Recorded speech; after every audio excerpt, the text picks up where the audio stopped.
여러분들이 가장 싫어하는 주식. 좋은 말로 낙폭과대주. 상승을 일단 지금 즐겨라.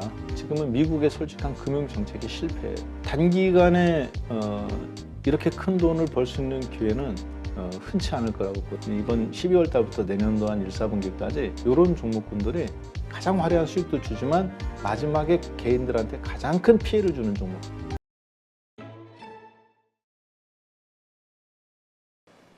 그렇다면 그러한 장이 온다라는 기대를 하고 있는 분의 입장에서라면 어떤 주식을 들고 가야 될까? 왜냐하면 또 주식에 따라 달라질 수 있는 거잖아요. 이제까지 계속 잘 올라왔고 좋았던 뭐 우리 소위 뭐 방산주가 됐든 뭐 2차 전지가 됐든 이런 쪽이냐, 아니면 새로운 쪽이 될 것이냐, 뭐 지금 반도체 최악이다라는 얘기 나오는데 삼성전자 하이닉스가 될 것이냐, 막 말이 너무 많아요.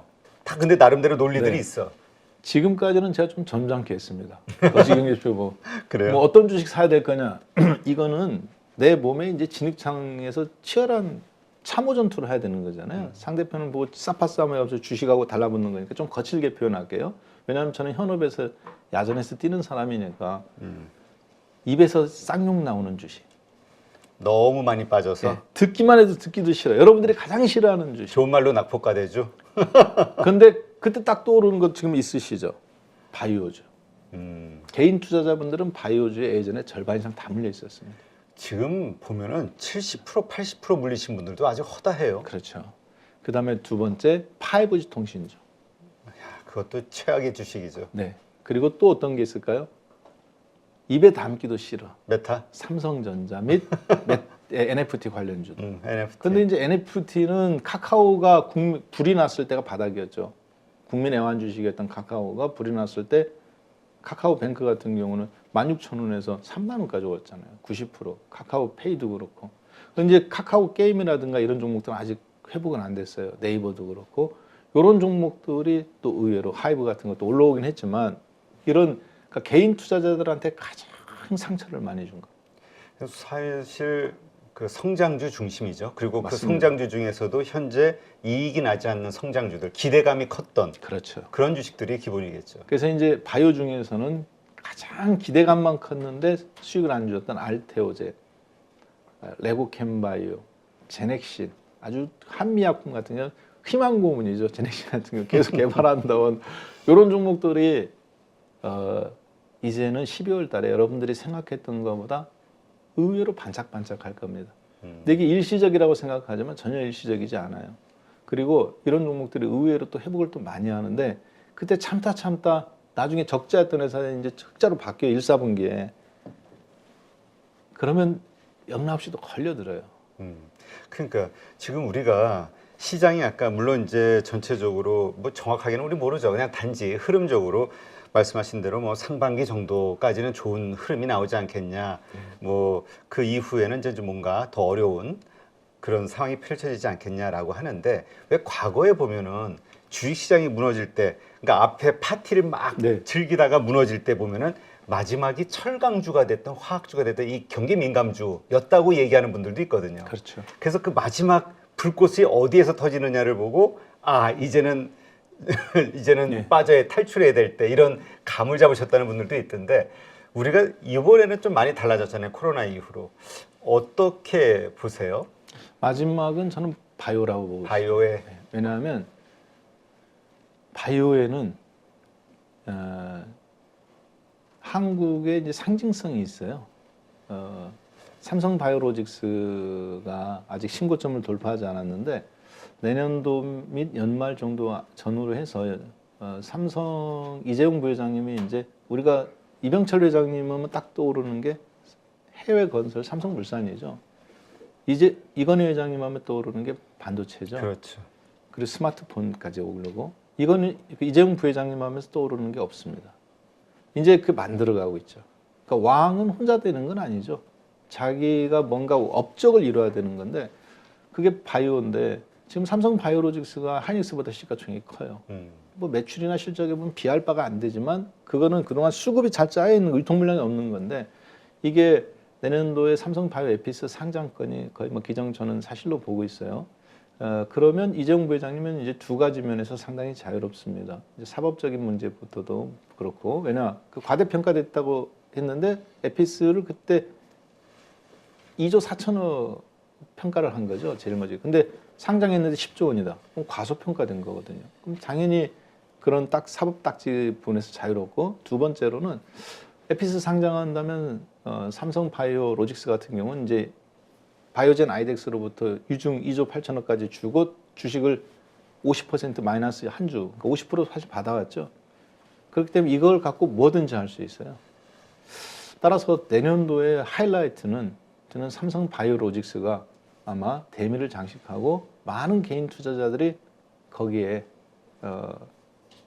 아마 다른 바이오 종목들도 동달아 움직여가면서 거기에서 상당한 좀 어려움을 겪을 거라고 보는데, 이런 얘기를 해도 별 의미가 없는 게, 왜냐, 저도 지금 굉장히 비관론자잖아요. 내년도에 가장 어려울 거라고 보고 준비도 하고 있고, 그렇지만 앞으로 남아있는 이 금리라든가 이런 걸 봐서 잠깐 주는 이 반등장, 이 반등장이 사실 3천까지 나올지, 그러니까 2,600포인트까지는 보였어요. 근데 그 다음은 솔직히 저도 잘 안 보이거든요, 아직은. 근데 지금은 2,750까지는 좀 보입니다. 어느 정도 윤곽이 금리나 이런 거 봤을 때.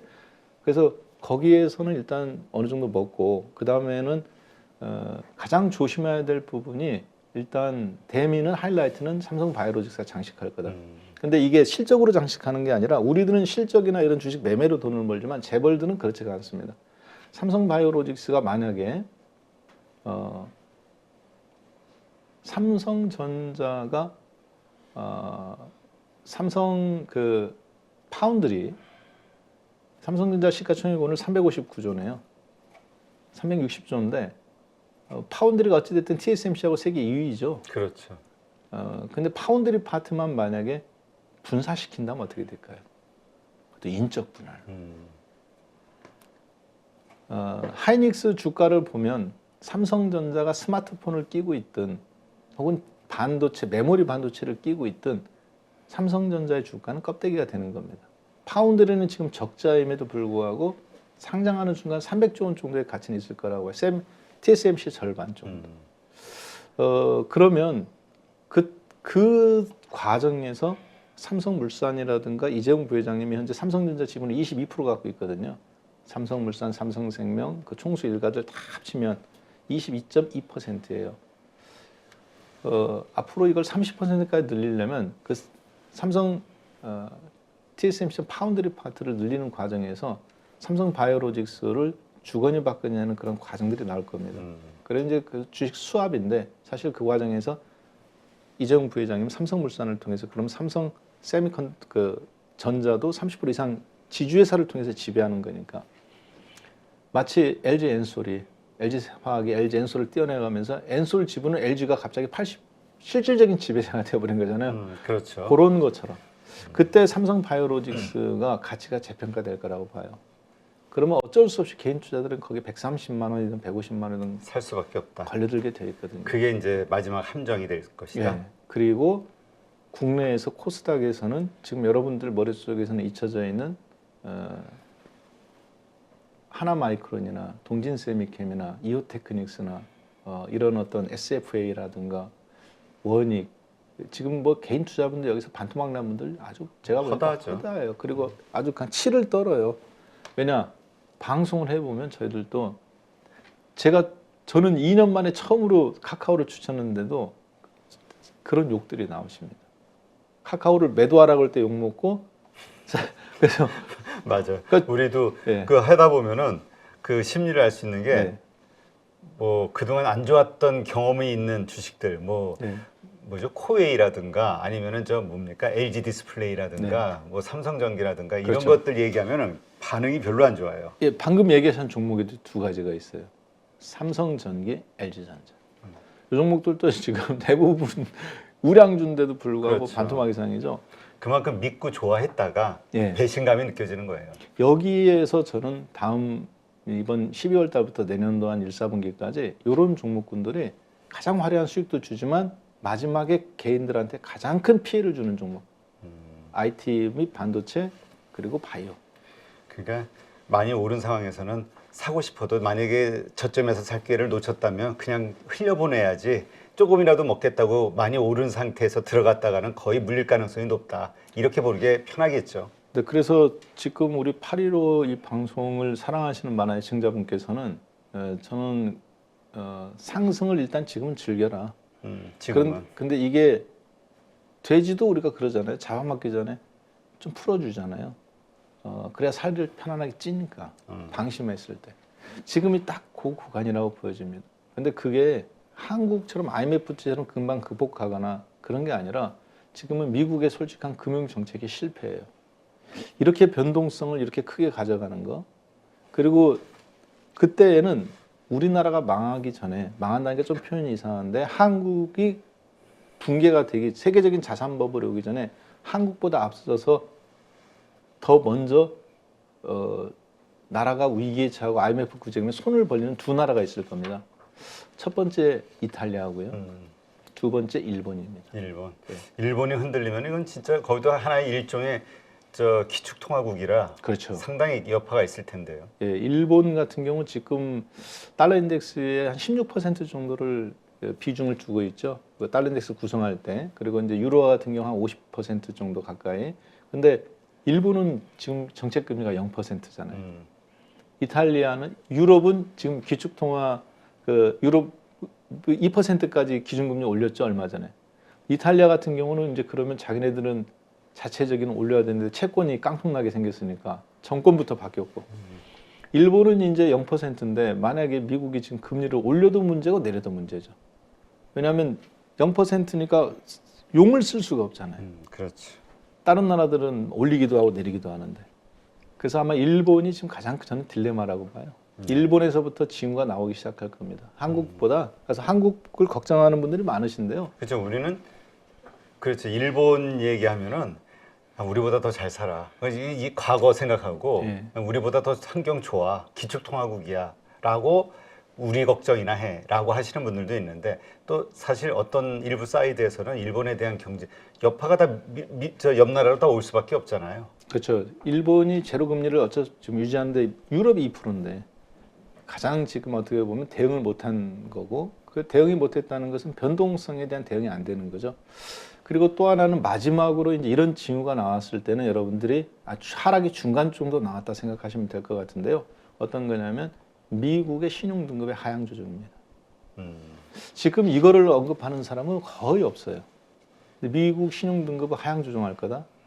그걸 생각하지 않으시는데 사실 정상적으로 보면 미국 신용 등급 하향 조정해야 되거든요. 그렇죠. 그래서 이제 지금 미국도 말이 나오는 게 신용 등급에 대한 부분을 본인들이 또 정상이다, 신용등급 S&P도 정상이다, 괜찮다, 견딜 수 있다 이런 얘기를 하는데 감추고 있다라고 보여집니다. 그게 그런데 지금은 안 나타날 거예요. 국내 종합주가지수가 한 2,000에서 1,700, 1,600 정도, 코로나 직전 1,500, 나스닥은 10,000 깨지고 한 9,000 정도 왔을 때 아마 미국 신용등급에 대한 이야기들이 다시 나올 겁니다.